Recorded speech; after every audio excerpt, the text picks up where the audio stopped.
আসসালামু আলাইকুম ওরহমতুল্লাহি ওবরাকাতু।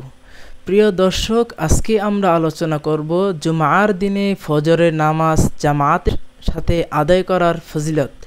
এই সম্পর্কে রাসূলুল্লাহ সাল্লাল্লাহু আলাইহি সাল্লাম হাদিসের ভিতরে উল্লেখ করেন, আফদলুস সলাওয়াতি ইনদাল্লাহি সলাতুল ফজরি মাআল জামাআতি ইয়াউমাল জুমআ, যে জুমার দিনে ফজরের নামাজ জামাআতের সাথে আদায় করা আল্লাহর কাছে অন্যান্য নামাজের চেয়ে সর্বোত্তম নামাজ।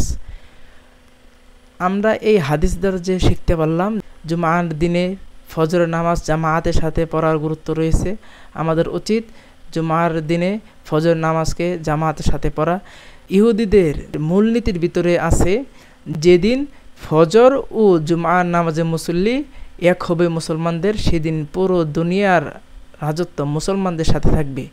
অতএব প্রিয় ভাই ও বন্ধুগণ, আমাদের উচিত জুমার দিনে ফজর নামাজকে, বিশেষ করে ফজরের নামাজকে জামাতের সাথে পড়া। আল্লাহ তাআলা আমাদেরকে উক্ত হাদিসের উপরে আমল করার জন্য তৌফিক দান করুন।